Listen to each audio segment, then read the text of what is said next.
जय जय राम कृष्ण हरे जय जय राम हरि जय जय राम कृष्ण हरि हरे जय जय राम कृष्ण हरि जय जय राम कृष्ण हरे जय जय राम कृष्ण हरि जय जय राम कृष्ण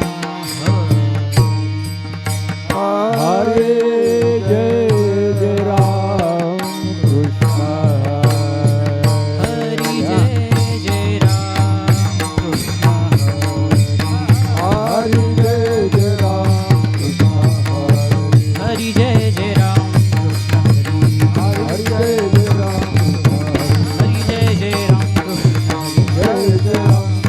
हरे जय जय राम कृष्ण जय जय राम कृष्ण हरे जय जय राम कृष्ण जय जय राम कृष्ण जय जय राम जय जय राम कृष्ण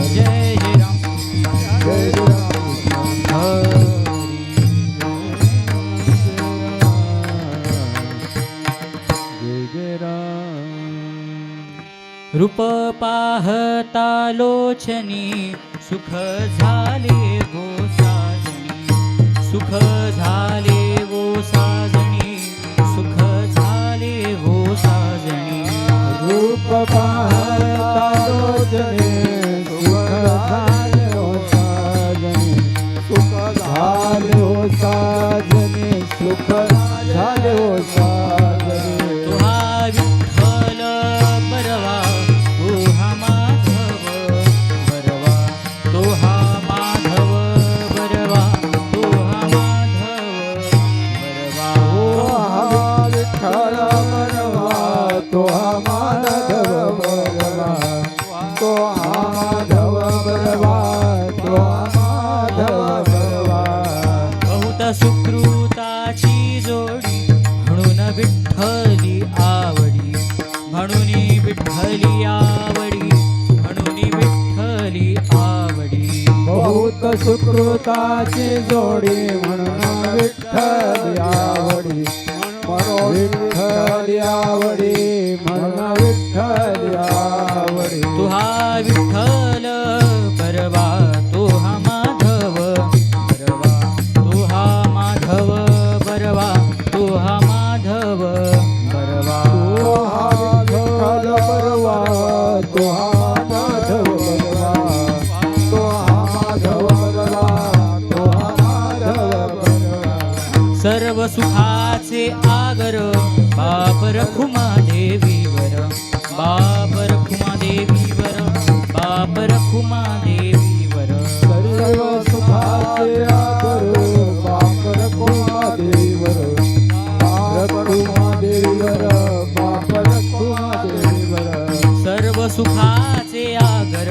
बाप रखुमा देवीवर बाप रखुमा देवीवर बाप रखुमा देवीवर सर्व सुखाचे आगर बाप रखुमा देवीवर बाप रखुमा देवीवर बाप रखुमा देवीवर तो हा विठ्ठल बरवा हा विठ्ठल बरवा तो हा विठ्ठल बरवा विठ्ठल बरवा तो हा विठ्ठल बरवा तो हा माधव बरवा तो हा माधव बरवा तो हा माधव तो बरवा हा विठ्ठल बरवा तो हा माधव बरवा तो हा माधव बरवा तो हा माधव बरवा जय जय राम कृष्ण जय जय राम हरी जय जय राम कृष्ण जय जय राम हरी जय जय राम कृष्ण हरी जय जय राम जय जय राम जय जय राम हरी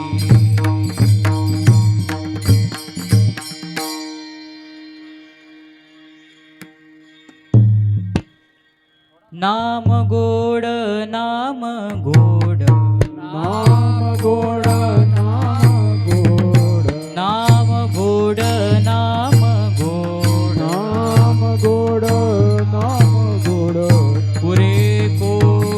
सकळही पुरे गोड सकळही पुढे गोड सकळ ये पुढे गोड सकळ ये पुढे गोड सकळ ये पुढे गोड सकळ ये नाम गोड नाम गोड नाम गोड नाम गोड नाम गोड नाम नाम गोड गोड नाम गोड पुरे गोड सकळही पुरे गोड सकळही पुढे गोड सकळ ये पुढे गोड सकळ ये पुढे गोड सकळ ये पुढे गोड सकळ ये रसना येरा रसा विटे रसायला रसाविटे रसना येरा रसा विटे रसायला रसाविटे घेता घोट अधिक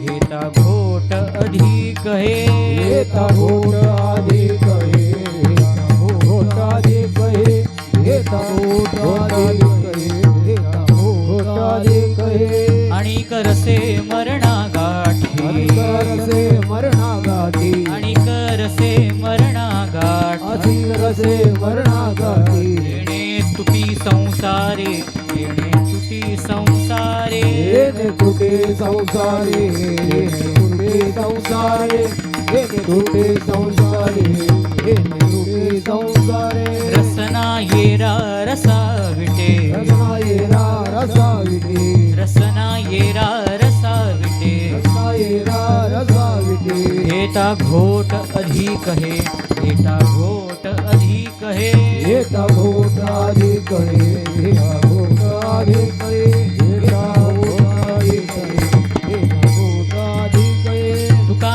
म्हणे आहार झाला तुका म्हणे आहार झाला तुका म्हणे आहार झाला तुका म्हणे आहार झाला आ विठ्ठल आम्हासी आ विठ्ठल आम्हासी हा विठ्ठल माझे हा विठ्ठल माझे हा विठ्ठल माझे हा विठ्ठल माझे तुका म्हणे आहार झाला तुका म्हणे आहार झाला तुका म्हणे आहार झाला तुका म्हणे आहार झाला आ विठ्ठल आम्हासी आ विठ्ठल आम्हासी हा विठ्ठल माझे हा विठ्ठल माझे हा विठ्ठल माझे हा विठ्ठल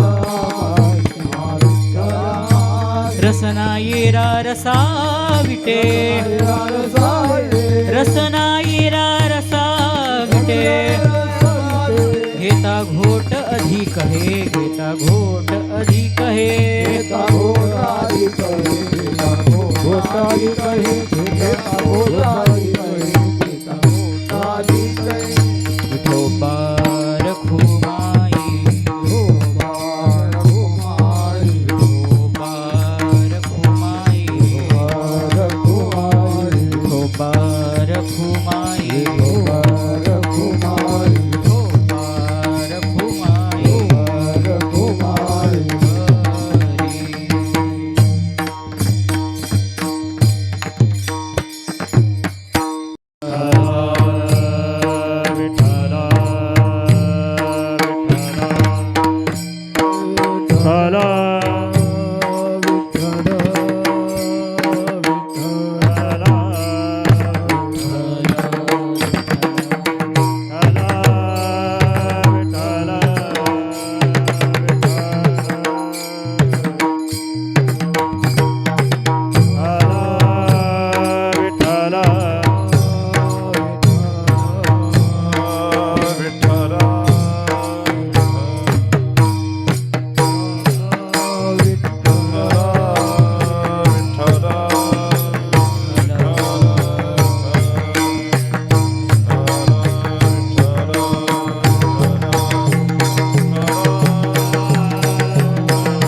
जगद्गुरु तुकाराम महाराज की जय.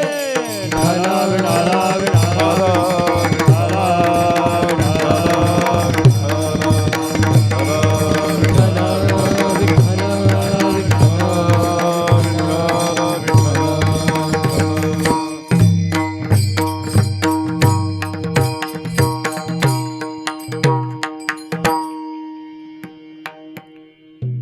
नाम गोड नाम गोड नाम गोड नाम गोड पुरे कोड सकळही रसना येरा रसा विटे घेता घोट अधिक हे आणिक रसे मरणा गाठी आणिका रसे मरणा गाठी येणे तुटी संसारे रसना येरा रसा विटे घेता घोट अधिक हे तुका म्हणे आहार झाला तुका म्हणे आहार झाला हा विठ्ठल आम्हासी रसना येरा रसा विटे घेता घोट अधिक हे विठ्ठल विठ्ठल विठाला विठाला विठाला विठाला विठाला विठाला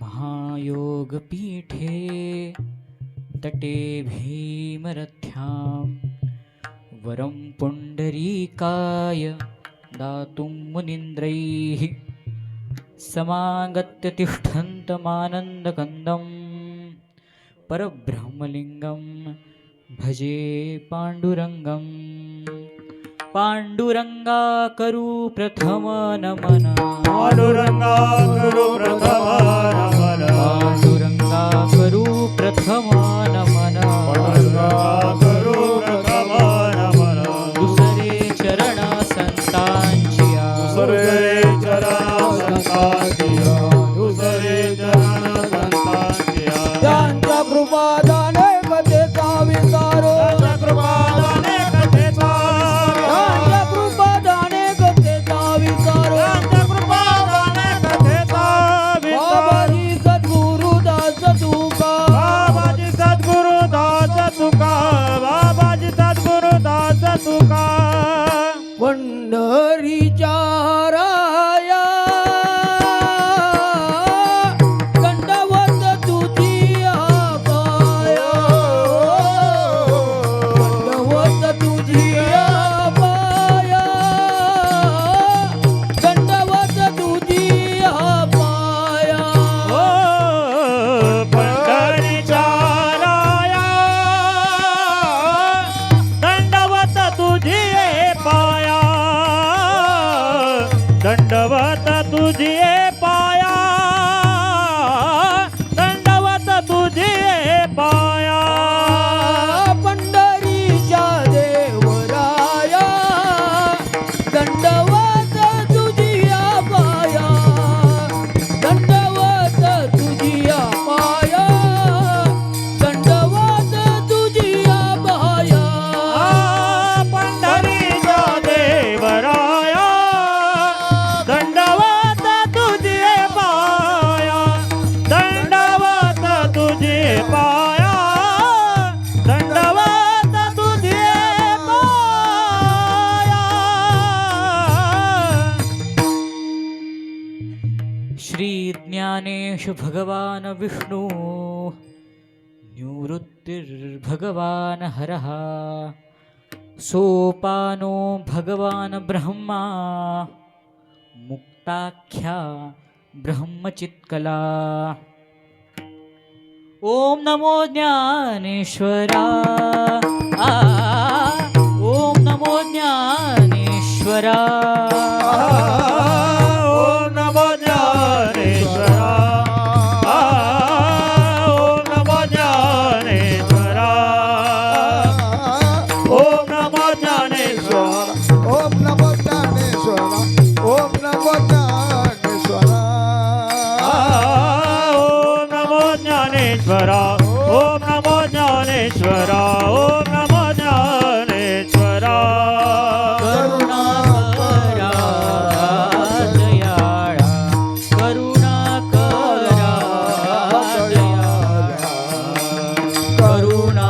दया दया तुमचा अनुग्रह लाभलो तुमचा अनुग्रह लाभलो करुणा करा दया करुणा करा दया करुणा करा दया तुमचा अनुग्रह लादलो तुमचा अनुग्रह लादलो ओम नमो ज्ञानेश्वर करुणा कर दयाळा तुमचा अनुग्रह लादलो पावन झालं राज्य रे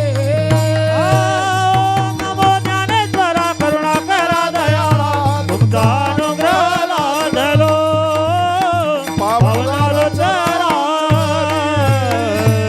चरे चरा मस्तक हे पायावरी मस्तक हे पायावरी मस्तक हे पायावरी मस्तक हे पायावरी या वारकरी संतांच्या या वारकरी संतांच्या या वारकरी संतांच्या या वारकरी संतांच्या या वारकरी संतांच्या या वारकरी संतांच्या मस्तक हे पायावरी वारकरी संतांच्या या वारकरी संतांच्या या वारकरी संतां मस्तक हे पायावरी वारकरी संतांच्या या वारकरी संतांच्या या वारकरी संतां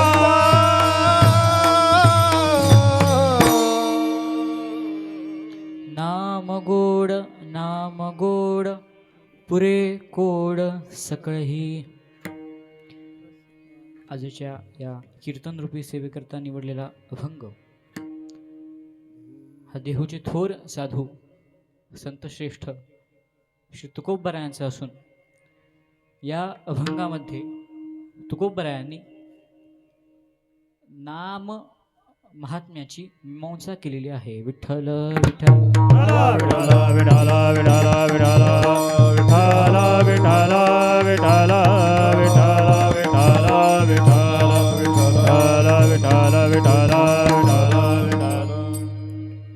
अभंगाच्या चिंतनाकडे वळण्याआधी प्राप्त कीर्तनरूपी सेवेचं प्रवृत्ती निमित्त सांगणं हे कर्म प्राप्त आहे.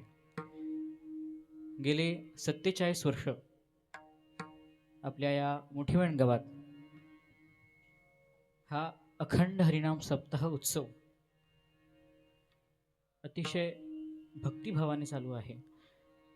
यामध्ये ब्रह्मलीन गुरुवर्य बाळाराम महाराज कांबेकर यांच्या प्रेरणेने तथा वेदांत वाचस्पती काव्यतीर्थ जगन्नाथ महाराज पवार व वैकुंठवासी हरिभक्त पारायण पांडुरंग महाराज मुखेकर तथा ब्रह्मलीन हरिभक्त पारायण भाऊ महाराज केलटकर यांच्या आशीर्वादाने अतिशय उत्साहात चालू आहे. आणि यावर्षीचं विशेष असं ते म्हणजे यावर्षी या सप्ताहाला चतुर्थ तप पूर्ण झालेली आहे. म्हणजे 4 तपांच्या पूर्तीचा हा आपला सोहळा आहे. आणि या विशेष वर्षात या वर्षीची पहिली कीर्तन रूपी सेवा माझ्यासारख्या पामराला मिळाली हे माझं थोर भाग्य आहे. याहून महत्भाग्य असं की मी ज्या गादीवर उभा आहे आता ज्यांची मी नावं घेतली त्या सगळ्यांची कीर्तनं व त्यासोबतच शांतीब्रह्म मारुती महाराज कुरेकर सातारकर महाराज अशा थोर महात्म्यांची कीर्तनं झालेली आहेत. माझ्यासाठी विशेष गोष्ट अशी की माझ्या आजोबांचंही इथे कीर्तन झालेलं आहे आणि त्याच गादीवर त्याच जागेवर मला कीर्तन रूपी सेवा मिळाली हे माझं महत्भाग्य आहे.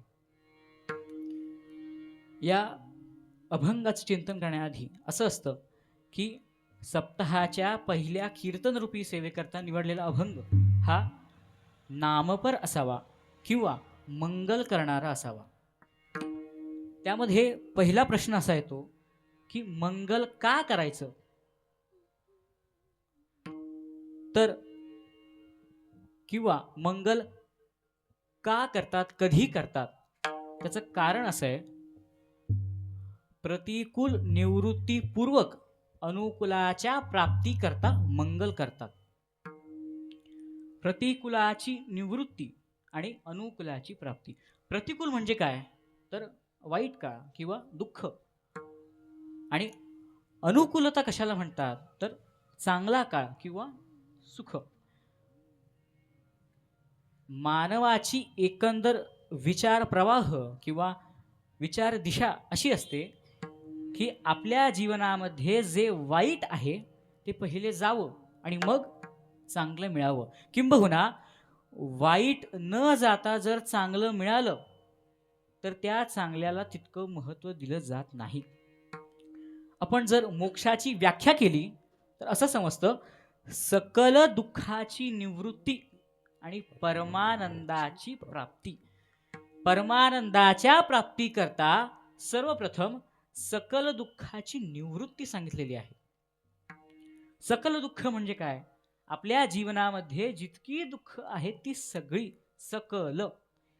आणि परमानंद म्हणजे काय, तर ज्या आनंदापेक्षा दुसरा कोणताही आनंद मोठा नाही तो परमानंद. मानवाचा विचार प्रवाह कसा असतो, तर दुःखापासून सुखाकडे, अंधारापासून उजेडाकडे, प्रकाशाकडे असा असतो. मला एक सांगा, जर मला खोकला झाला आणि माझ्याकडे माझ्या खिशात 30 रुपये आहेत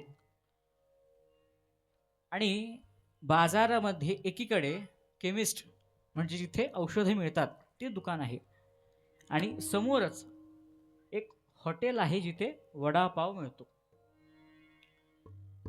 तसं सांगायचं तर वडापाव माझ्या आवडीचा विषय आहे, पण वडापाव हा सुखकारक आहे माझ्यासाठी, पण माझ्यासाठी आवश्यक गोष्ट काय आहे, तर औषध. जर मी शहाणा असेल, जर मी हुशार असेल, तर मला जो खोकला झालाय, पर्यायाने मला जे त्या खोकल्याने दुःख होतं त्या दुःखाची, त्या प्रतिकूल अवस्थेची मी पहिले निवृत्ती करेन आणि मग तो पदार्थ खाण्याने मला जे सुख होईल म्हणजे अनुकूलता निर्माण होईल, त्या अनुकूलतेचा आस्वाद मी घेईन. म्हणजे अनुकूलाच्या प्राप्ती करता प्रतिकूलाची निवृत्ती ही गरजेची आहे. दुसरं कारण मंगल का करतात, तर त्याचं कारण असं आहे शिष्ट संप्रदाय.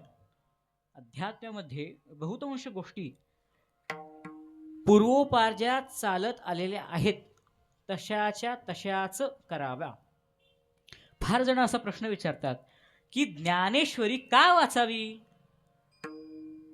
त्यातून आपल्याला काय बोध होतो, काय सुख मिळतं. ती फार नंतरची गोष्ट आहे. सर्वप्रथम ज्ञानेश्वरी का वाचायची याचं कारण जर काही असेल तर जनाबाई सांगतात म्हणून. वाचावी ज्ञानेश्वरी डोळा पहावी पंढरी. जनाबाई सांगतात म्हणून ज्ञानेश्वरी वाचावी. पंढरीला का जावं, जनाबाई सांगतात म्हणून. किंबहुना पंढरीला का जावं, तर माऊलींचं असं मत आहे, माझे जीवीची आवडी पंढरपुरा नेन गुढी.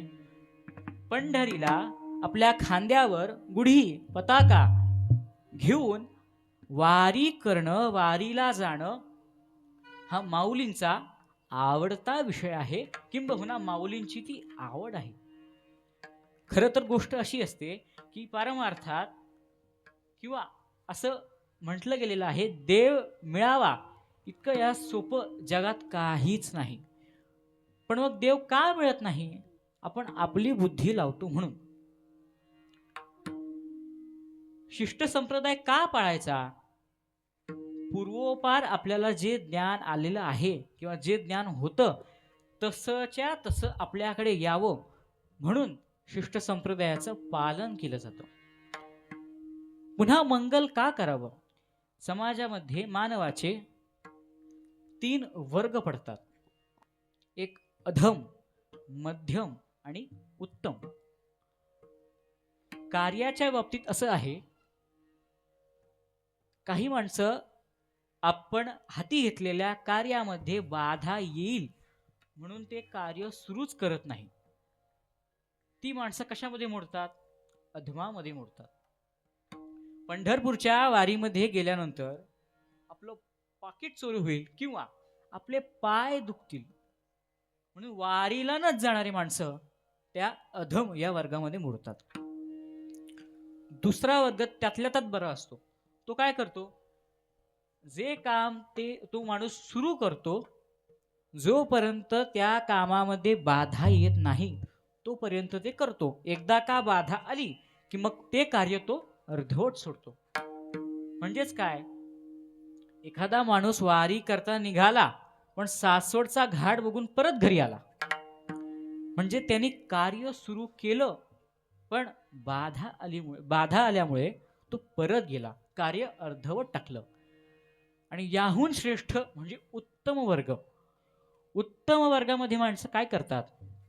किंबहुना माणसं नसून ती संत असतात, साधू असतात. काय करतात? आपण जे कार्य हाती घेतलेलं आहे, कितीही अडचणी येऊ द्या, कितीही बाधा येऊ द्या, ते कार्य ते पूर्णच करतात.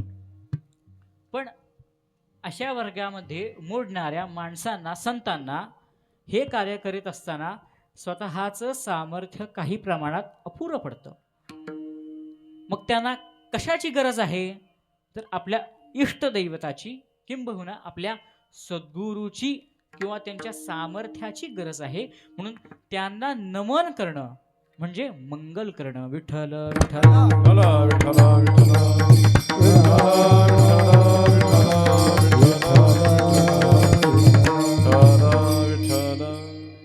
मंगलाचे 3 प्रकार आहेत. आशीर नमस्क्रिया वाद्य वस्तू निर्देशोपी तन्मुखम. आशीर्वाद रूप मंगल, नमस्कार रूप मंगल आणि वस्तू निर्देश रूप मंगल. आशीर्वाद रूप मंगल म्हणजे काय? आपण मगाशी बघितलं, आपल्या कार्याला सामर्थ्य मिळावं किंवा आपल्या गुरूंची, सद्गुरूची मदत किंवा आशीर्वाद आपल्याला मिळावा यासाठी आपण जी साधना करतो, कोणाची? आपल्या इष्टदैवताची किंवा सद्गुरूची, ते जे मंगल करतो त्याला आशीर्वाद रूप मंगल म्हणतात. नमस्कार रूप मंगल म्हणजे काय? त्या मंगलामध्ये स्वतःचा अपकर्ष करून आपल्या सद्गुरूचा किंवा देवाचा उत्कर्ष करणे म्हणजे नमस्कार रूप मंगल. माऊलींनी ज्ञानेश्वरीच्या सुरुवातीला नमस्कार रूप मंगल केलेलं आहे. ओम नमोजी आद्या वेद प्रतिपाद्या जय जय ससंवेद्या आत्मरूपा. किंवा एरवी तरी मी मूर्खू जरी झाला अविवेकू तरी संत कृपा दीपकू सोजुळू झाला. या ओवीमध्ये माऊलींनी स्वतःचा अपकर्ष सांगितलेला आहे की कधीतरी एरवी मी मूर्ख असू शकतो, माझ्याकडून अविवेक घडू शकतो, पण कधी? एरवी. पण जर माझ्यावर संतांच्या कृपेचा दीपकाचा प्रकाश असेल, त्यांची कृपा असेल, तर मी अविवेकी नाही किंवा मी मूर्ख नाही. म्हणजे या ओवीमध्ये माऊलींनी स्वतःचा अपकर्ष केला आणि आपल्या गुरूंचं किंवा पांडुरंग परमात्म्याला त्याचा उत्कर्ष केला म्हणजे नमस्कार रूप मंगल. वस्तू निर्देश रूपी मंगल म्हणजे काय? एखाद्या पदार्थाचं, एखाद्या वस्तूचं चिंतन करणं किंवा देवाच्या नामाचं चिंतन करणं. आजच्या सेवेकरता जो निवडलेला अभंग आहे तो वस्तू निर्देशोपी मंगल याच्यामध्ये मोडतो. विठ्ठल विठ्ठल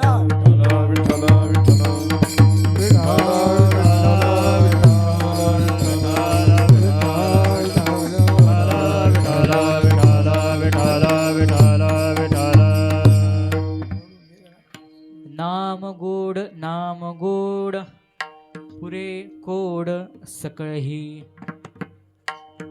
आपल्याला असं आढळून येतं की आजवर जितके साधू झाले, जितके संत झाले, त्या सगळ्यांनी नामस्मरणावर जोर दिलेला आहे, नामचिंतनाला प्राधान्य दिलेलं आहे.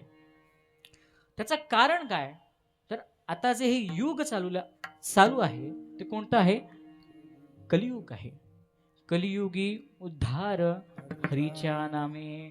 या कलियुगामध्ये आपल्याला जर यशस्वी व्हायचं असेल तर हरीच्या नामाशिवाय कोणताही पर्याय नाही. कृते यध्यायतो विष्णू त्रेतायाम यजते मकैहि द्वापारे परिचर्याना कलौतु हरि कीर्तनः. कलियुगा माझी करावे कीर्तन तेने नारायण देईल भेटी तेने नारायण देईल भेटी तेने नारायण देईल भेटी कलियुगा माझी करावे कीर्तन तेने नारायण देईल भेटी तेने नारायण देईल भेटी तेने नारायण देईल भेटी. कलियुगी माझी करावी कीर्तन देईल नारायण भेटी. कलियुगामध्ये कशाला जर प्राधान्य असेल तर कशाला प्राधान्य आहे? हरिनाम संकीर्तनाला प्राधान्य आहे. त्याचं फळ काय मिळेल? तर देईल नारायण भेटी. म्हणून सगळे संत, बरं तुम्हाला संतांचं नसेल पटत तर वेदशास्त्र पुराण श्रुतीचे वचन एक नारायण सार जप किंवा पुराण प्रसिद्ध बोलिले वाल्मिक नामे तिन्ही लोक उद्धरती. वेद शास्त्र पुराण या सगळ्यांचं या बाबतीत एकमत आहे की या कलियुगामध्ये आपल्याला तरायचं असेल तर वेद प्रतिपादित नाम भक्ती हा एकमेव मार्ग आहे. विठ्ठल विठ्ठल विठ्ठल विठ्ठल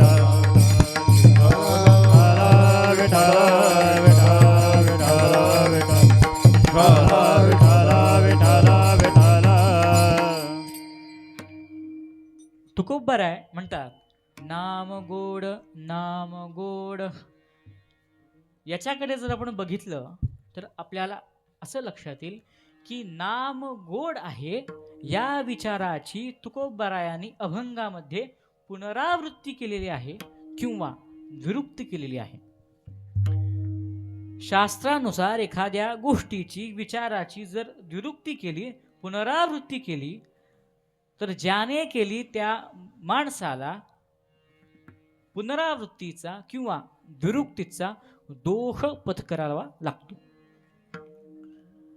दिसायला जरी ती पुनरावृत्ती असली, विरुक्ती असली तरी तसं नाहीये. नाम गोड आणि नाम गोड हे सांगण्यामध्ये तुकोबरायांनी दोन अवस्था सांगितलेल्या आहेत किंबहुना दोन काल सांगितलेले आहेत. एखादा पदार्थ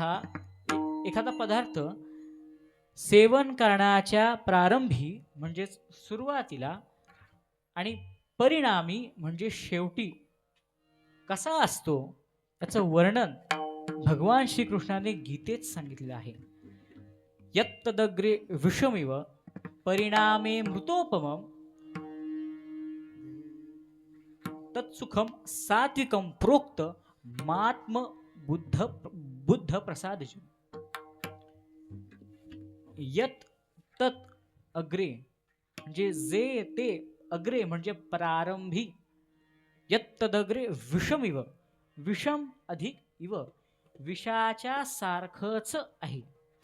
आणि परिणामे मृतोपम, परिणाम अधिक अमृत अधिक उपमम, जे प्रारंभी विषासारखं आहे किंबहुना परिणामी सारखं म्हणजे उपमम त्याची जर तुलना केली तर ते अमृतासारखं आहे. पण हे जे आपल्याला सुख मिळतं ते गुणाच्या कोणत्या गुणापासून मिळतं तर तत्सुखम सात्विकम प्रोक्त मात्म बुद्धय प्रसादजम. आपल्या आत्मस्वरूपाची स्वस्वरूपाची जाणीव करणारा जो गुण आहे किंवा जे सुख आहे ते सत्व गुणापासून मिळणार असल्यामुळे त्या सुखाला सात्विक सुख असं म्हणतात. पुढे भगवान म्हणतात विषयेंद्रिय संयोगात यत्तदग्रे विषमिव यत्तदग्रे मृतोपमम तत्सुखम यत्तदग्रे मृतोपमम परिणामे विषमिव तत्सुखम राजसम स्मृतम. विषय अधिक इंद्रिय आणि त्यांचा संयोग. आपल्याला जे सुख इंद्रियांच्या संयोगाने विषयांच्या संयोगाने मिळतं ते प्रारंभी यत्तदग्रे मृतोपमम प्रारंभी अमृतासारखं जरी भासत असलं तरी त्याचा परिणाम हा कशा समान आहे विषया समान आहे.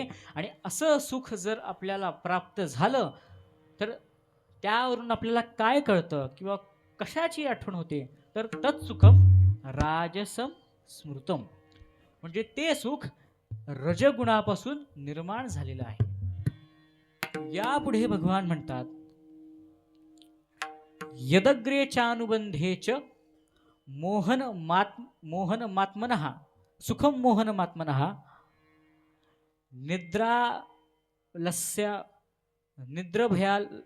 निद्रालस्य प्रमादोत्थम तत्तामसमुदाहृतम. यदग्रे चानुबंधेच जर ते सुरुवातीलाही आणि शेवटीही मोहमयी सुख असेल निद्रा आलस्य आणि प्रमाद याची उत्पत्ती त्याच्याकडून होत असेल तर तत् तामस मुदाहृत म्हणजे ते सुख तमोगुणापासून तयार झालेलं आहे. विठ्ठल विठाला विठाला विठाला विठाला विठाला विठाला विठाला विठाला विठाला. नामगोड नामगोड या अभंगामध्ये तुकोबरायांनी नामाला गोडाची संज्ञा दिलेली आहे. याचा जर आपण वाच्यार्थ घेतला तर असा अर्थ करू की नाम हे कशाला गोड आहे चवीला गोड आहे. पण व्यवहारातही आणि परमार्थातही काही गोष्टी किंवा विशेषतः सुख याची अभिव्यक्ती करताना गोड सोनं या दुसऱ्या शब्दांची मदत घेतली जाते. धन्य दिवस आजी धन्य दिवस आजी धन्य दिवस आजी धन्य दिवस आजी आला सोनियाचा झाला सोनियाचा झाला सोनियाचा. धन्य दिवस आजी धन्य दिवस आजी धन्य दिवस आजी झाला सोनियाचा झाला सोनियाचा झाला सोनियाचा.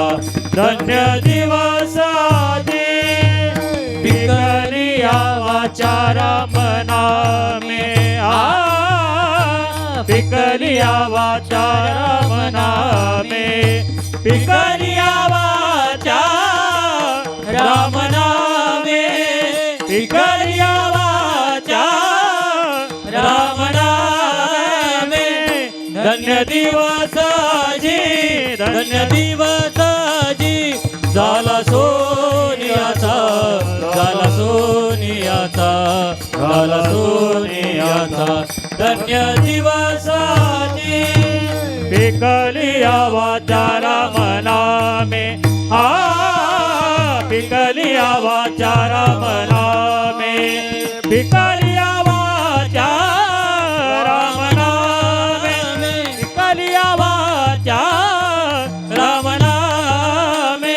धन्य दिवस जी धन्य दिवस आजी झाला सोनियाचा, झाला सोनियाचा, झाला सोनियाचा, धन्य दिवस आजी. धन्य दिवस आजी झाला सोनियाचा. त्याचं कारण काय? पिकलिया वाचा राम नामे. यामध्ये तुकोबराय असं म्हणतात, आमचा आजचा दिवस, आमची वर्तमान काळातील अवस्था स्थिती ही कशाप्रमाणे झालेली आहे, तर सोन्याप्रमाणे झालेली आहे. सामान्यतः सोनं हा शब्द धातुवाचक जरी असला तरी तो त्याशिवाय सुखवाचक शब्द आहे. एखादी आई आपल्या मुलाला काय म्हणते? माझा सोन्या, माझा सोन्या. तो सोन्या लोखंडाच्या पलीकडचा असतो, पण किंबहुना त्याला पाहून त्याच्या आईला काय होतं? सुख होतं, आनंद होतो. म्हणून त्या मुलाला ती काय म्हणते? सोनं म्हणते. तुकोबराय म्हणतात, नाम गोड आहे. गोड हा रसवाचक फक्त शब्द नसून इथे सुखवाचक शब्द आहे. म्हणून नाम गोड, नाम गोड, पुरे कोड सकळही. म्हणून तुकोबराय म्हणतात, या नामाचं चिंतन आपण सारखं केलेलं पाहिजे. त्याचं कारण काय? अभंगाच्या प्रथम चरणात. नाम गोड, नाम गोड, नाम गोड, नाम गोड, नाम गोड, नाम गोड, नाम गोड, नाम गोड.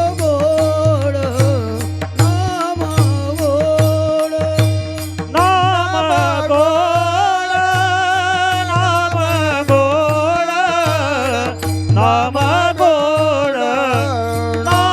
नाम गोड, नाम गोड, नाम गोड, नाम गोड, नाम गोड. पुरे गोड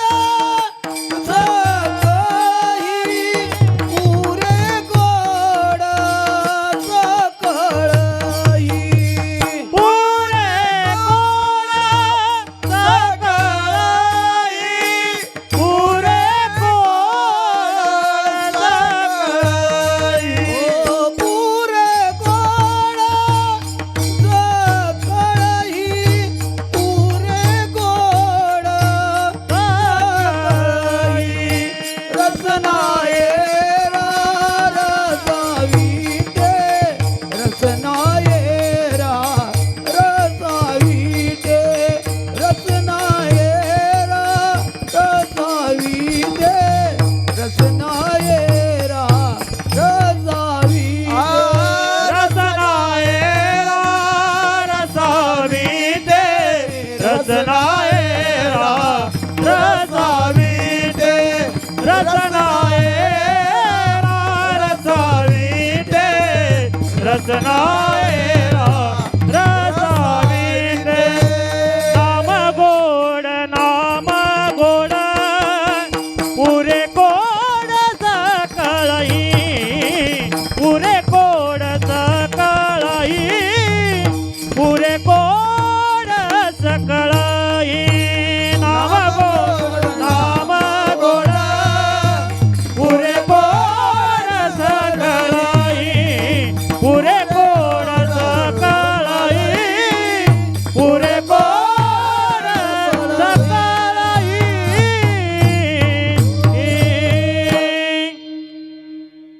नाम गोड, नाम गोड, पुरे कोड सकळही. तुकोबराय म्हणतात, हे नाम गोड आहे. या नामाचा गोडवा किती आहे? माऊली ज्ञानेश्वरी म्हणतात, का जिये तीर्थे त्रिभुवनी, ती घडती समुद्रा वगहिनी, नातरी अमृत रस स्वादनी रस सकळ. माऊली म्हणतात, या त्रिभुवनामध्ये जितकी तीर्थ आहेत त्या तीर्थांच्या स्नानापासून जे पुण्य मिळतं ते समुद्राच्या स्नानाने मिळतं. पुढे माऊली म्हणतात, ना तरी अमृत रस वदनी रस सकळ. माऊलींनी तुलना केलेली आहे की ज्या प्रकारे सगळ्या तीर्थांच्या स्नानाचं पुण्य एक समुद्र स्नानाने मिळतं, त्याच प्रकारे आपल्याकडे जे रस आहेत, चवी आहेत, गोड, तिखट, आंबट, खारट आणि तुरट, या सगळ्या चवींपासून आपल्याला जे सुख मिळतं ते सगळं सुख त्या चवींचा आस्वाद घेतल्यानंतर आपल्याला झालेला आनंद हा काय सेवन केल्याने मिळतो, तर अमृताचं सेवन केल्याने मिळतो. म्हणजे इतका गोडवा, इतका रससंपन्न कोण आहे? अमृत आहे. पण तुकोबराय म्हणतात, हे नाम त्या अमृतापेक्षाही गोड आहे. जीवे गोड तीन अक्षरांचा रस, अमृत जयास पिके पुढे, अमृत जयास पिके पुढे, अमृत जयास पिके पुढे. जीवे गोड तीन अक्षरांचा रस, अमृत दयाच पिके पुढे, अमृत दयाच पिके पुढे, अमृत दयाच पिके पुढे. जीवे गोड तीन अक्षरांचा रस, अमृत जयास पिके पुढे, अमृत जयास पिके पुढे. जीवे गोड तीन अक्षरांचा रस, अमृत दयाच पिके पुढे, अमृत दयाच पिके पुढे. जिव्हे तीन रस, जीवे गोड तीन जिव्हे गोड तीन अक्षरांचा रस, रस, अमृत अमृत जयास जयास पिके पिके पुढे. पुढे. महाराज म्हणतात, या जिव्हेने गोड तीन अक्षरांचा रस विठ्ठल हा किती गोड आहे, तर ज्याच्या पुढे अमृत फिके आहे. अमृताहुनी अमृताहुनी गोड नाम तुझे देवा, नाम तुझे देवा. अमृताहुनी गोड नाम तुझे देवा, नाम तुझे देवा. अमृताहुने गोड नाम तुझे देवा, नाम तुझे देवा. अमृताहुने गोड नाम तुझे देवा, नाम तुझे देवा. अमृताहुनी गोड नाम तुझे देवा, नाम तुझे देवा. अमृताहुनी गोड नाम तुझे देवा, नाम तुझे देवा. अमृताहुने गोड नाम तुझे देवा, नाम तुझे देवा. अमृताहुने गोड नाम तुझे देवा, नाम तुझे देवा. मन माझे केशवा, मन माझे केशवा, काबान घे, काबान घे. अमृताहुनी गोड नाम तुझे देवा, नाम तुझे देवा. अमृताहुनी गोड नाम तुझे देवा, नाम तुझे देवा. मन माझे केशवा, मन माझे केशवा, काबाला घे, काबाने घे. अमृताहुनी गोड नाम तुझे देवा, नाम तुझे देवा. अमृताहुनी गोड नाम तुझे देवा, नाम तुझे देवा. अमृताहुनी गोड नाम तुझे देवा, मन माझे केशवा कामाने. अमृताहुनी गोड काय? नाम तुझे देवा. महाराज म्हणतात, नामदेवराय म्हणतात, हे तुझं जे नाम आहे ते अमृताहुनी गोड आहे. आपली शंका अशी येईल की सगळं शास्त्र म्हणतं की त्या नामभक्तीला आपण प्राधान्य दिलं पाहिजे. तुकोबरायस आदी करून सगळे संत म्हणतात की त्यांनी या नामभक्तीचा आस्वाद घेतलेला आहे आणि त्या अनुभवाने ते सांगत आहेत की नाम कसं आहे, गोड आहे. तुकोबराय म्हणतात नाम अमृतापेक्षा गोड आहे. अजून एक शंका येते की मग तुकोबरायांनी अमृताचा स्वाद घेतलेला आहे का? तुकोबराय जे म्हणतात अमृताहुनी नाम तुझे देवा गोड गोड, देवाचं नाव अमृतापेक्षा गोड आहे हे तुकोबराय का सांगतात? तर त्यांनी वैकुंठामध्ये अमृताची ही चव घेतलेली आहे आणि या मृत्यू लोकामध्ये नामाची ही चव घेतलेली आहे. आणि त्या गोष्टीच्या विषयाच्या तुलनेमध्ये महाराज म्हणतात आम्ही वैकुंठवासी आलो या जगकारणासी, होरी रे देवसी, नाद वारंवार जाया. आम्ही वैकुंठवासी आलो याच कारणासी, होरी रे देवसी, नाद भावेवर जाया.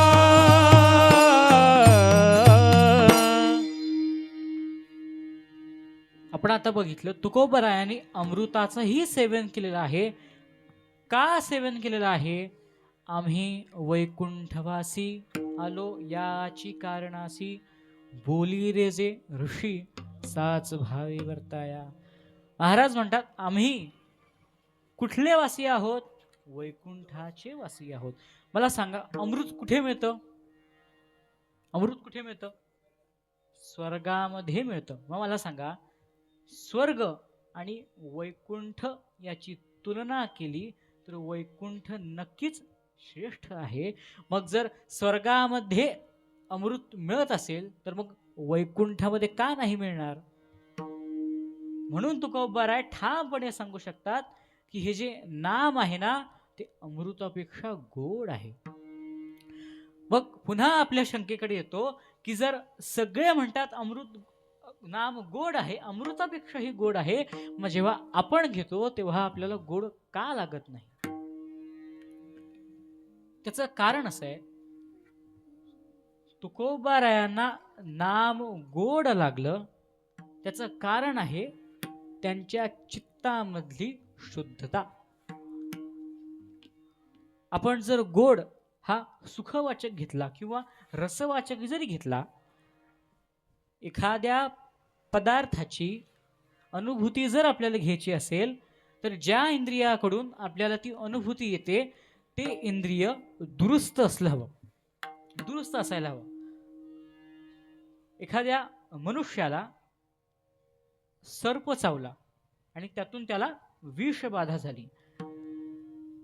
विष किती चढलंय किंवा चढलंय का नाही याच्याकरता आपण काय करतो तर त्या माणसाला गुळ किंवा गोड पदार्थ खायला देतो. त्यावरून जर तो माणूस म्हणाला की मला हा गुळ कडू लागतोय तर त्याचा अर्थ काय? त्याला विषाची बाधा झालेली आहे. मग आपण काय करतो तर कडुलिंबाचा पाला देतो. तो खाऊन जर तो माणूस म्हटला की हा मला गोड लागतो तर मग आपण काय करतो? त्याला हॉस्पिटलला नेतो. का तर त्याला विषाची बाधा झालेली आहे. एकदा काय झालं, एका माणसाला त्याच्या दृष्टीमध्ये काहीतरी दोष होता आणि त्याला पुस्तक वाचताना एका अक्षराचे 2 अक्षर दिसत होती. माणसाकडे बघताना एका माणसाची 2 माणसं त्याला दिसत होती. आपल्या नेत्रांमध्ये काहीतरी अडचण असावी, बाधा असावी असं समजून तो एका डोळ्याच्या डॉक्टराकडे गेला. डॉक्टरकडे गेल्यानंतर तिथे जे नर्स किंवा वॉर्डबॉय जे असतात त्यांनी सांगितलं की बाहेर तुम्हाला पेशंट आलेले आहेत चेक करण्याकरता. म्हणजे डॉक्टरसाठी पेशंट, डॉक्टरनी पेशंट चेक करावे त्यासाठी पेशंट आलेले आहेत. ते डॉक्टर बाहेर आले, त्यांना विचारलं तुमची अडचण काय? मग त्या माणसाने सांगितलं की मला एका अक्षराचे किंवा एका माणसाचे 2 माणसं दिसतात. डॉक्टर म्हणाले चालेल. पुन्हा त्यांनी प्रश्न केला, तुमची अडचण काय? पुन्हा तो माणूस म्हणतो की आत्ता तर सांगितलं मला एकाचे 2 दिसतात. अहो तुमचं झालं हो, बाकी दोघं आले त्याचं काय? म्हणजे गोष्ट अशी होती की तो डॉक्टर वयोवृद्ध असल्या कारणाने, त्याला चष्मा असल्या कारणाने तो चष्मा घालायला विसरला आणि त्यामुळे त्याला काय झालं, एका माणसाचे किती दिसले? 3 दिसले. मला एक सांगा, यामध्ये दृष्टी किंवा मगाशच्या गोष्टीमध्ये रस, याच्या सुखाची याच्या दुःखाची, म्हणजे त्याचा गोडपणा किंवा कडूपणा याची आपल्याला अनुभूती हवी होती. मला सांगा, आपल्याला जर एखादा पदार्थ गोड किंवा कडू लागतो, हा आपल्याकडे पंच विषय आहेत. शब्द, रस, रूप, गंध आणि स्पर्श या विषयांचं ज्ञान करून देणारे इंद्रिय आहेत. शब्दाचं ज्ञान कोण करतं? तर कर्ण म्हणजे कान करतात. एखाद्या गोष्टीचा वास आपल्याला येत असेल तर आपल्याकडे घ्राणेंद्रिय काय आहे? तर आपल्याला नाक. माझा असा प्रश्न आहे की तुम्हाला एखादी गोष्ट गोड लागते, हा गुळ गोड लागतो, मिरची तिखट लागते, लिंबाचा पाला कडू लागतो, या विषयाचं तुम्हाला ज्ञान कोणतं इंद्रिय करून देतं? जीभ म्हणजे जिव्हा. आपल्या दवाखान्यामध्ये किती पेशंट आलेले आहेत, या विषयाचं ज्ञान त्या डॉक्टरला कोणतं इंद्रिय करून देतं? डोळे, नेत्र. तसं सुखाचा जर विचार केला, सुखाची जी जर आपल्याला अनुभूती घ्यायची असेल, तर सुखप्राप्ती करता किंवा सुखाच्या अनुभूती येण्याकरता कोणतं इंद्रिय आहे? जीभ, कान नाही. प्रत्येक माणसाकडे एक अंतःकरण आहे आणि त्या अंतःकरणाचे 4 प्रकार आहेत. किंबहुना एका अंतःकरणाद्वारे केलेल्या विविध कामांमुळे त्याला मिळालेली वेगवेगळी नावं आहेत. त्याच्यामध्ये अंतःकरण चतुष्टय असं म्हणतात. मन, बुद्धी, चित्त आणि अहंकार. जेव्हा आपलं अंतःकरण संकल्प विकल्प करतं, तेव्हा त्या अंतःकरणाला मन अशी संज्ञा मिळते, असं नाव असतं. जेव्हा एखाद्या विषयावर आपली बुद्धी निश्चय करते, तेव्हा त्या अंतःकरणाला बुद्धी असं म्हणतात. निश्चयात्मिका म्हणून तिला ओळखलं जातं. एखाद्या विषयाचं जर आपण चिंतन केलं तर ते ज्याच्या साहाय्याने करतो त्याला आपण चित्त म्हणतो. आपल्या वागण्यामध्ये आपल्याला जेव्हा मीपणा येतो, मी केलं किंवा मी करतो म्हणून, हे वाक्प्रचार आपण जेव्हा वापरतो, वाक्याचा प्रयोग करतो, शब्द प्रयोग करतो, तेव्हा त्या अंतःकरणाला अहंकार असं नाव मिळतं.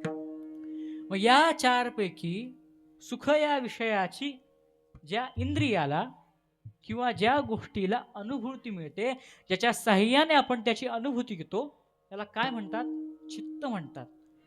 मनाच्या संदर्भात गीतेमध्ये असे म्हटलेलं आहे, मनःष्ठानींद्रियाणि प्रकृतिस्थानि कर्षति शरीरं यदवाप्नोति यच्चाप्युत्क्रामतीश्वरः. मनाला आपल्याकडे जी 5 किंवा 10 ज्ञानेंद्रिय किंवा कर्मेंद्रिय आहेत, त्यांच्या व्यतिरिक्त 11वं किंवा 6वं मन सांगितलेलं आहे. मन षष्ठानी म्हणजे 6वं इंद्रिय आहे. आपल्याकडे विषयाच्या सेवनाकरता ज्या प्रकारे आपली 5 ज्ञानेंद्रिय आहेत, त्याच प्रकारे सुख या विषयाचीही अनुभूती घेण्याकरता चित्त हे काय आहे? 6वं इंद्रिय आहे. मला सांगा, मगाशी त्या माणसाला गुळाची चव गोड लागली नाही आणि कडुलिंबाची चव कडू लागली नाही, याचं कारण काय? त्या विषयाचं जो इंद्रिय ज्ञान करून घेणारा होता, त्या इंद्रियावर कशाचा परिणाम झाला? विषयाचा परिणाम झाला. म्हणजे ते इंद्रिय काय झालं? बाधित झालं. सुख या विषयाची अनुभूती आपल्याला येत नाही. आपल्याला सुख हा विषयही माहिती आहे. त्या सुखाची अनुभूती ज्या इंद्रियाला येते, ती इंद्रियही माहित आहे, पण नेमकं अडलं कुठे? तर विषय सुख या विषयाची अनुभूती घेणारे जे चित्त आहे ना, ते बाधित झालेलं असल्यामुळे त्या सुखाची आपल्याला अनुभूती येत नाही. चित्त समाधाने तरी विष वाटे सोने, तरी विष वाटे सोने, तरी विष वाटे सोने. चित्त समाधाने तरी विष वाटे दोन्ही, तरी विष वाटे दोन्ही, तरी विष वाटे दोन्ही. चित्त समाधाने तरी विष वाटे सोने. आपल्या चित्तावर जर विषाची बाधा झालेली नसेल आणि ती नसून आपलं जर चित्त समाधानी असेल, तर आपण जरी विषाचं सेवन जरी केलं तरी ते सोन्याप्रमाणे आहे, म्हणजेच सुखकारक आहे. बरं, हे चित्त बाधित आहे, या चित्तावर बाधा आहे, विषाचा परिणाम आहे. कोणत्या विषाचा परिणाम आहे? तर विषय विषाचा परिणाम आहे.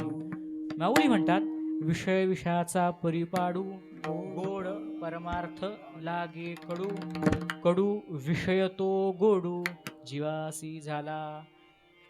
ज्या वेळेला आपल्या मनावर, आपल्या चित्तावर विषयरूपी विषाचं भेसळ झालेली असते, त्यावेळेला विषय विषाचा परिपाडू, गोड परमार्थ जो मुळातच मूलतः गोड स्वरूपाचा आहे, तो कसा लागतो? कडू लागतो.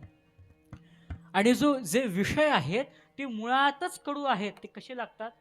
गोड लागतात. ज्या वेळेस आजोबा होते त्यावेळी रोज पूजा झाल्यानंतर जेव्हा मी तुळशीला पाणी घालत असत, तेव्हा रोज ते मला एका ओवीची आठवण करून देत असेल. तुळशीच्या झाडा दुरुनी न धापे शिंतोडा, द्राक्षाच्या मुळा दुधाची घाली. माऊली म्हणतात, तुळशीच्या झाडाला दुरुनी, माऊलीने इथे न्यूनता किती दाखवलेली आहे, कशी दाखवलेली आहे? माऊली म्हणतात, तुळशीच्या झाडा दुरुनी न धापे शिंतोडा. एक म्हणजे तुळशीच्या झाडाला दुरुनी, दुसरं म्हणजे लिटरभर बाटली नाही, तर एका पाण्याचा शिंतोडा, दुरून पाण्याचा शिंतोडा तो पण घालत नाही. न धापे शिंतोडा. त्या उलट काय? द्राक्षाच्या मुळा दुधाची घाली. तुळशीचं झाड आणि द्राक्षाची बाग दुरुनी इथे मुळाशी जाऊन पाण्याचा एक थेंब घालत नाही, पण काय घालतो? दुधाची घाली. म्हणजे मनुष्याच्या चित्तावर विषयरूपी विषयाचा परिणाम असल्यामुळे जी तुळस खरं सुखकारक आहे, त्या तुळशीकडे तो माणूस दुर्लक्ष करतो व लौकिक दृष्ट्या जी द्राक्षांची बाग त्याला फायदा करून देते, त्या द्राक्षेसाठी काय करतो? परिश्रम करतो.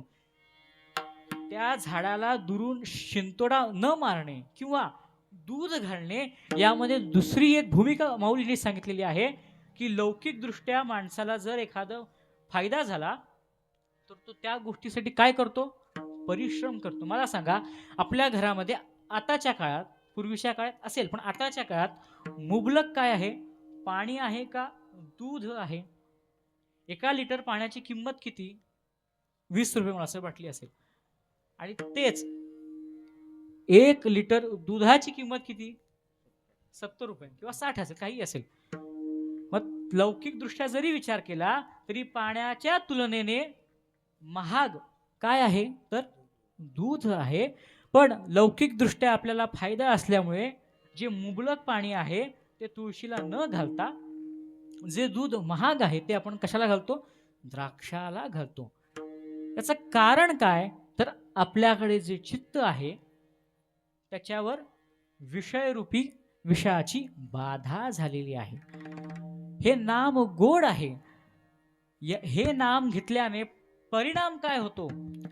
ज्ञानदेवा सांगा झाला हरिपाठ, पूर्वजा वैकुंठ मार्ग सोपा. माऊली म्हणतात, आपण जरा हरिपाठ केला, नामपाठ केला तर आपल्याला याचा फायदा आहेच आहे, पण आपले जे पूर्वज आहेत त्यांचा वैकुंठाला जाण्यासाठीचा मार्ग सोपा होतो. गीता भागवत करीती श्रवण, अखंड चिंतन विठोबाचं अखंड चिंतन. पुन्हा चिंतन शब्द आला. चिंतन करण्यासाठी काय गरजेचं आहे? चित्त गरजेचं आहे. याच अभंगामध्ये महाराज काय म्हणतात? त्यांचे कोण धन्य आहेत? आई वडील धन्य आहेत. धन्य माता पिता तयाचिया.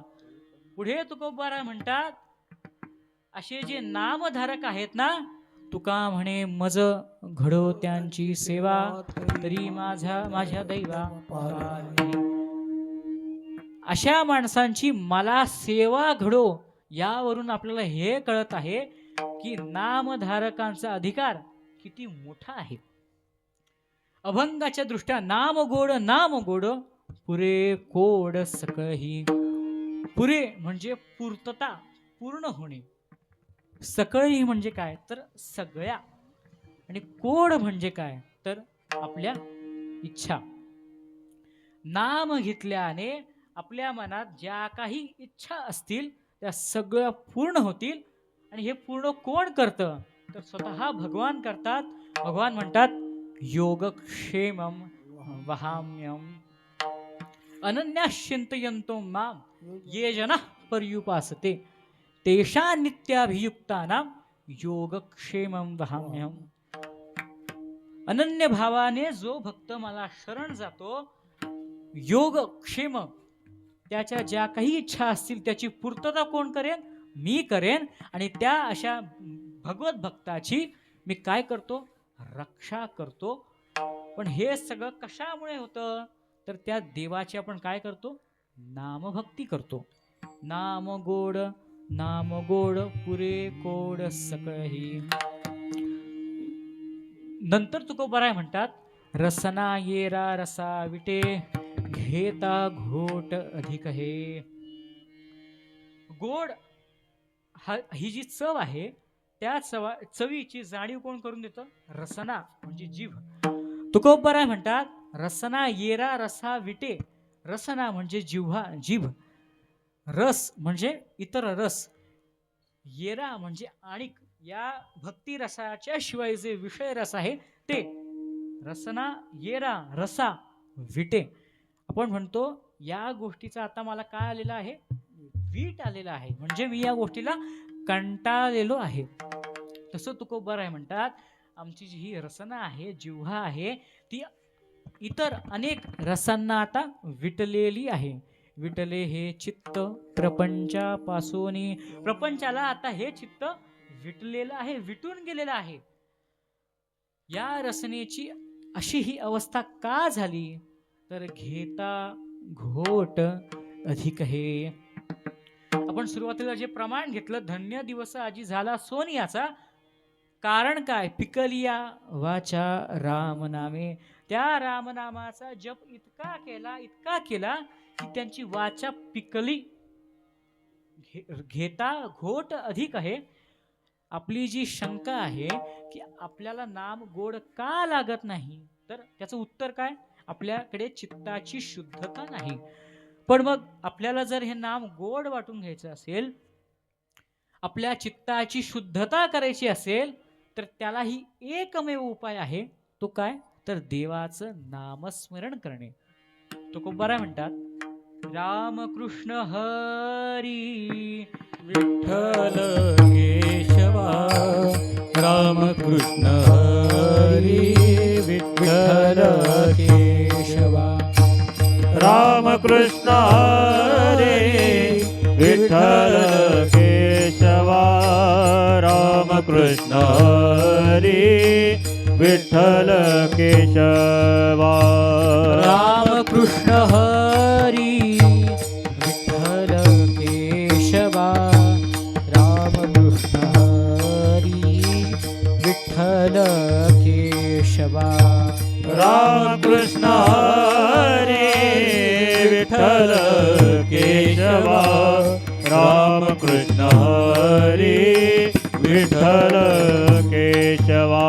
राम कृष्ण हरी विठ्ठल केशवा राम कृष्ण हरी विठ्ठल केशवा राम कृष्ण हरी विठ्ठल केशवा राम कृष्ण हरी विठ्ठल केशवा राम कृष्ण हरी विठ्ठल केशवा मंत्र हा जपावा सर्व काळ मंत्र हा जपावा सर्व काळ राम कृष्ण हरी विठ्ठल केशवा मंत्र जपावा सर्व काळ मंत्र जपावा सर्व काळ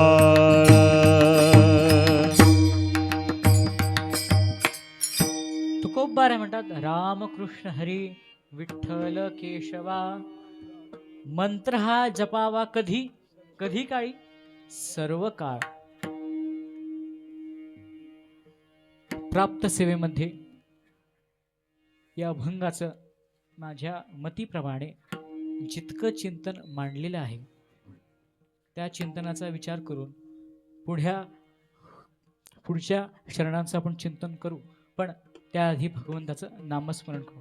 विठोबा रखुमाई विठोबा रखुमाई विठोबा रखुमाई विठोबा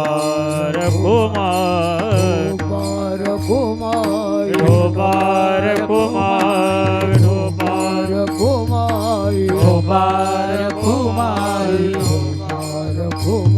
विठोबा रखुमाई विठोबा रखुमाई विठोबा रखुमाई विठोबा रखुमाई विठोबा रखुमाई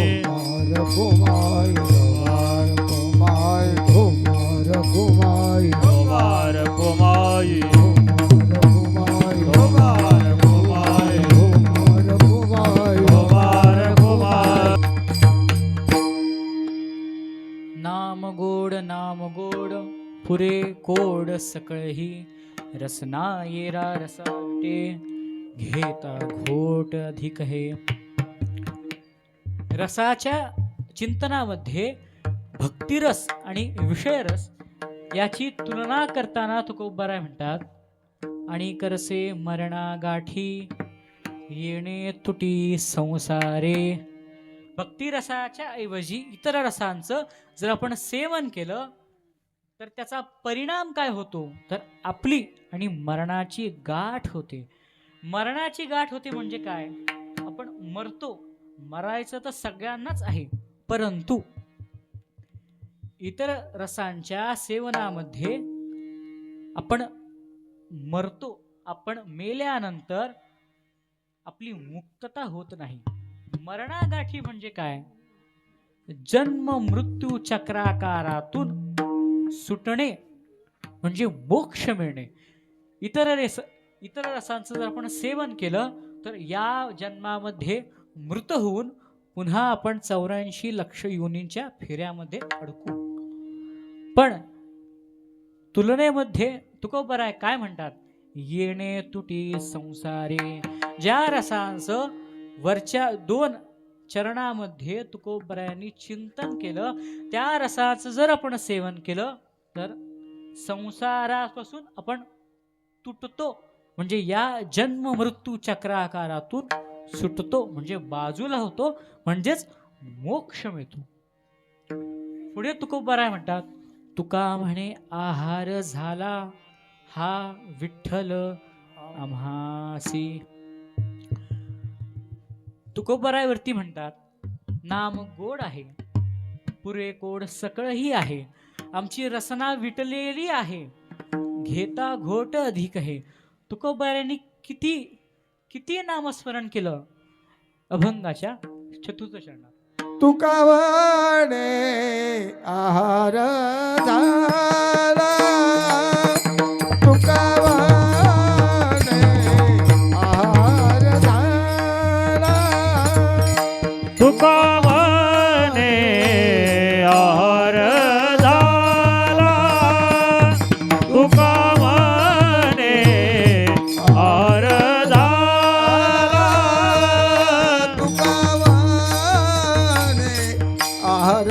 झाला तुका म्हणे गार झाला तुका म्हणे आर झाला तुका म्हणे आर झाला हा विठ्ठल आम्हासी हा विठ्ठल आम्हासी रसनाये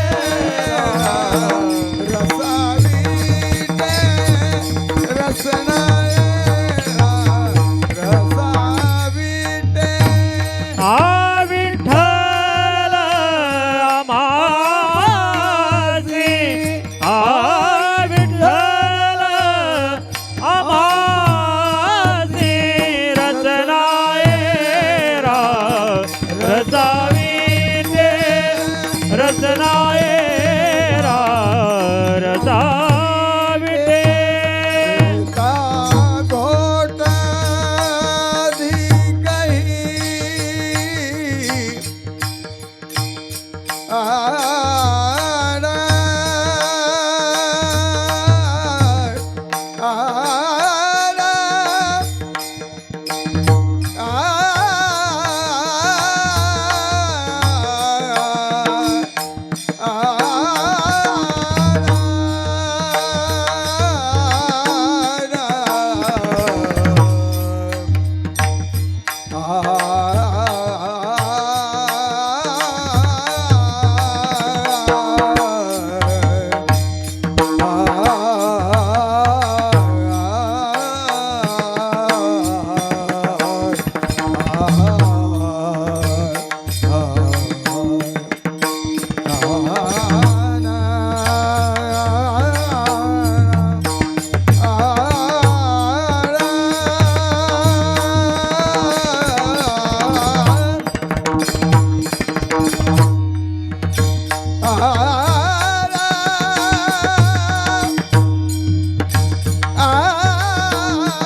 घेता घोटे अधिक ही घेता घोटे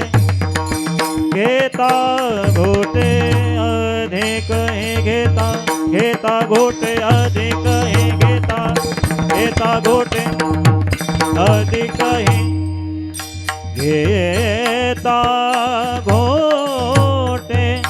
घेता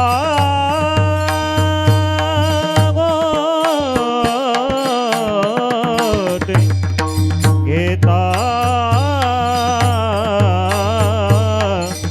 घेता घोटे अधिक घेता घोटे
विठ्ठल आम्हासी.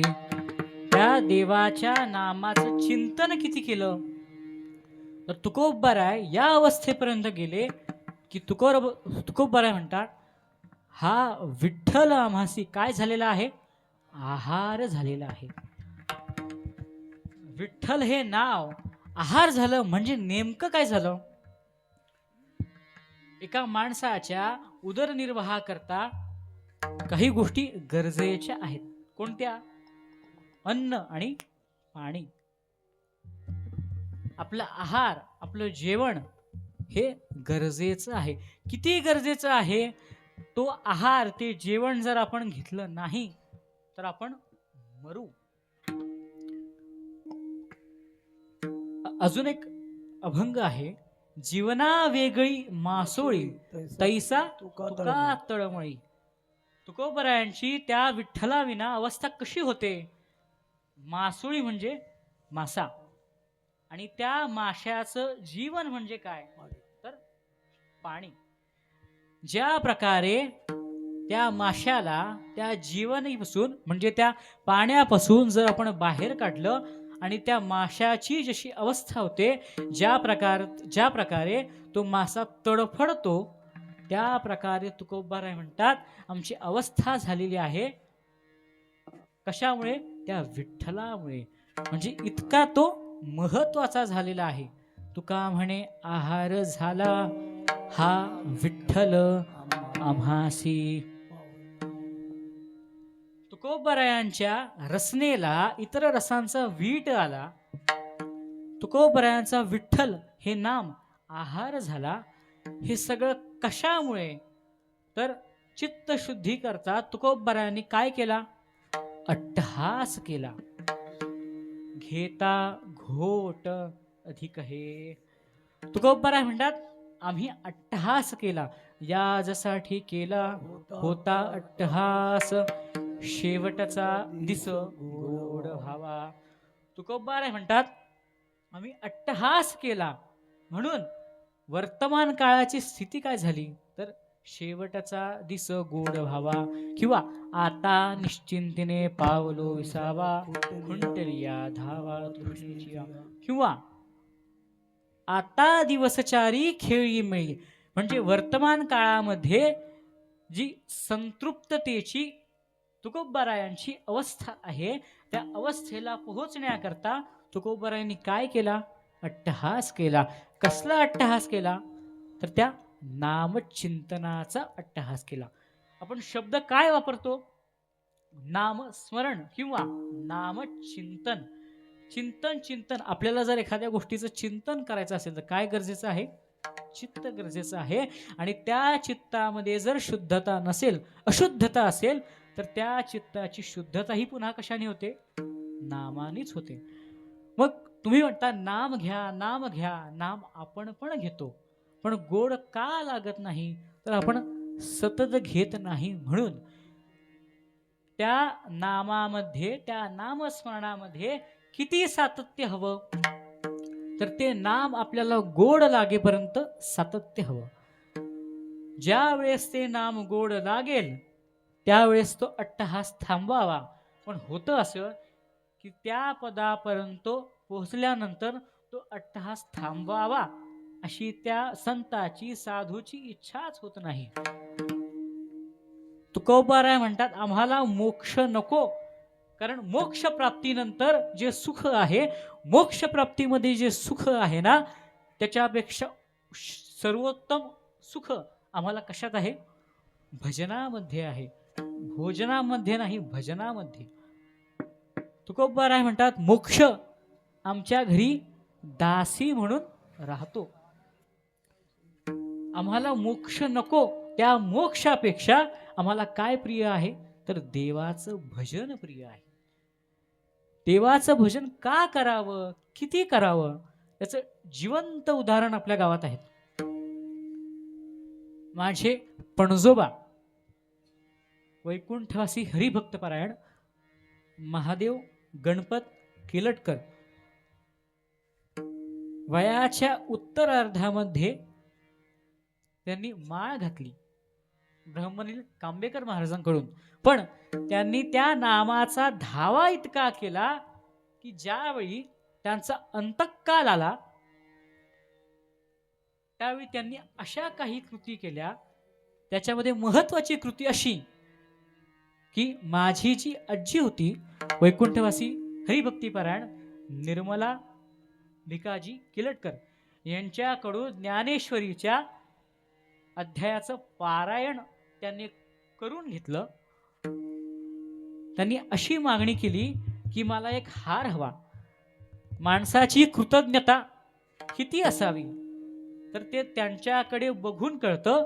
आयुष्यामध्ये त्यांनी जी शेती केली, जी काही कामं केली, त्या कामामध्ये जी बैलजोडी त्यांनी वापरली, त्या बैलजोडीची त्यांनी अंतकाळामध्ये पूजा केली.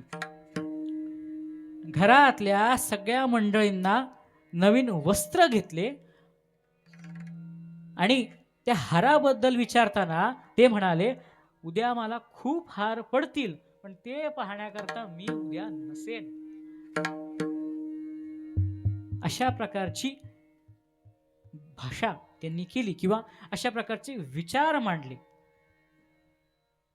यावरून आपल्याला काय कळतं की आपलं मरण जवळ आलेलं आहे याची अनुभूती, याची जाणीव त्यांना पहिल्यापासून झालेली होती.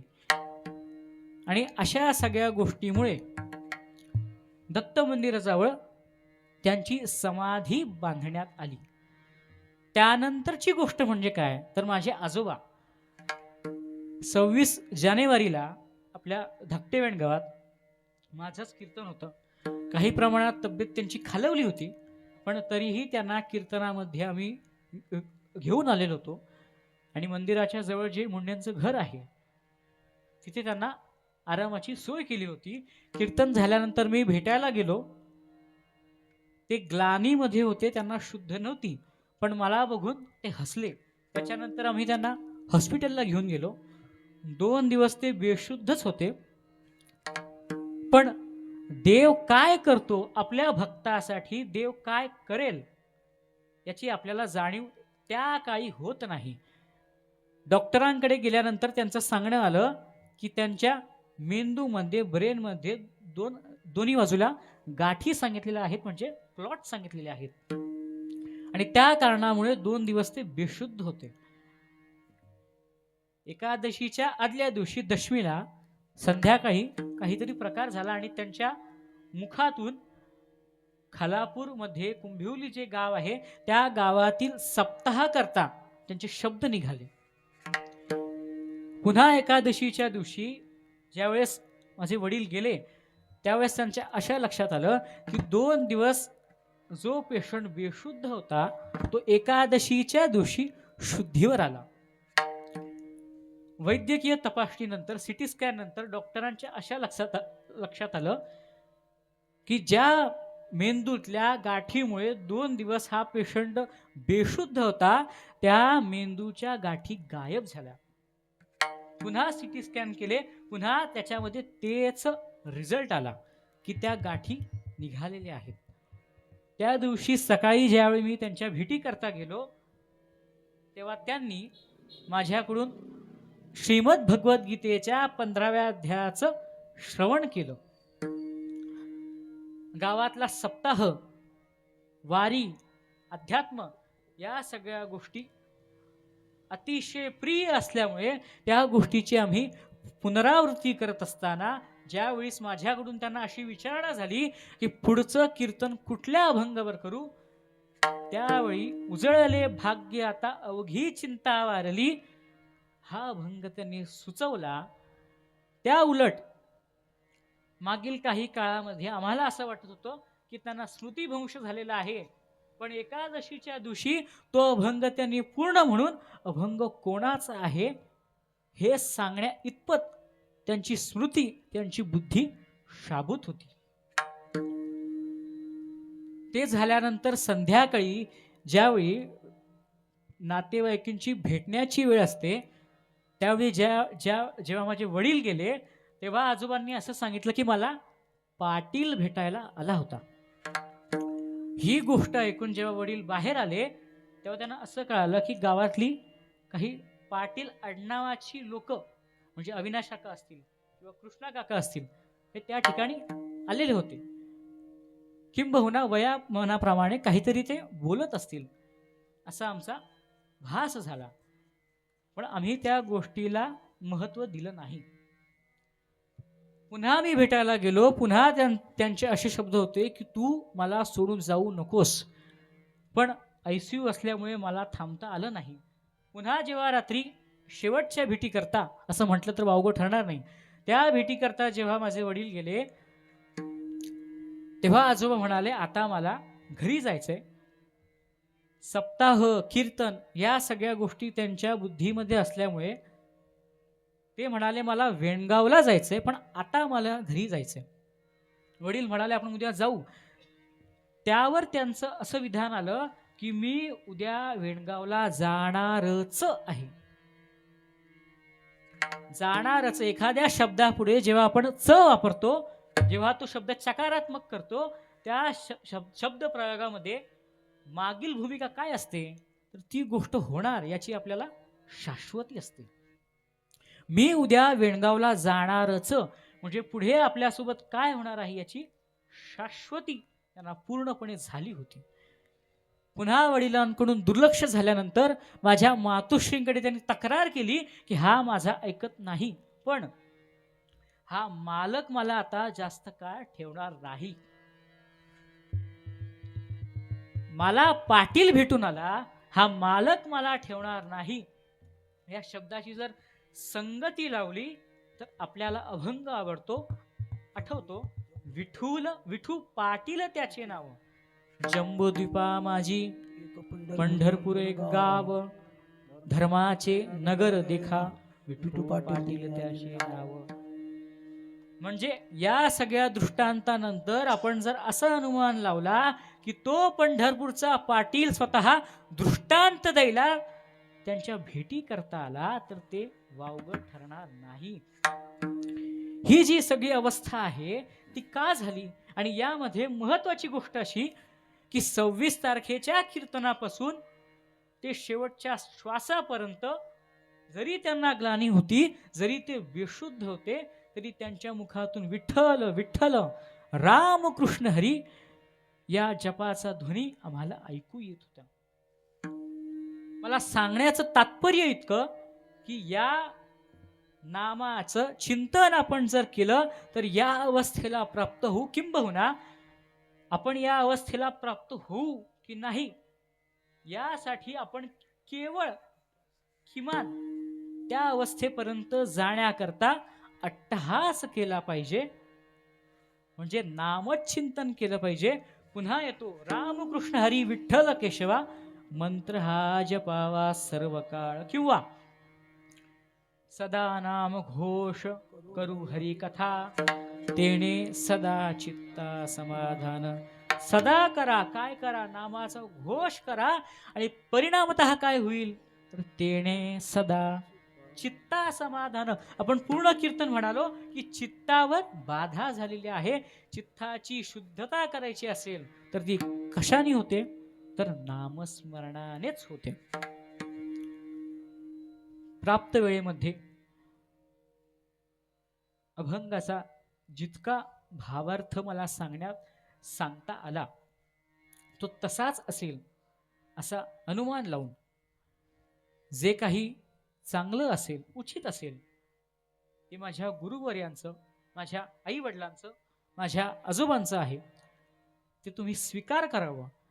जे काही अनुचित असेल, लहान मूल म्हणून मला माफी करावी, आणि झालेली ही कीर्तनरूपी सेवा रुक्मिणी प्राण संजीवन बाप विठ्ठलेशाच्या चरणी, सकल संत मांदियांच्या चरणी, तुम्हा श्रोत्यांच्या चरणी, माझ्या आई वडिलांच्या चरणी समर्पित करून माझ्या सेवेला पूर्ण विराम देतो. ज्ञानेश्वर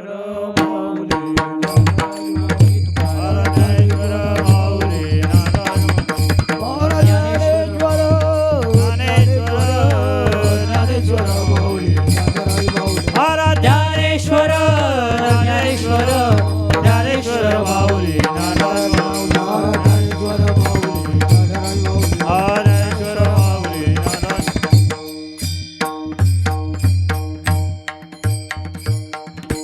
उजळले भाग्य आता अवघी चिंता वारली, संत दर्शने हा लाभ पद्मनाभ जोडियेला. याच प्रकारे आज माझ्या कीर्तन रूपी सेवेकरता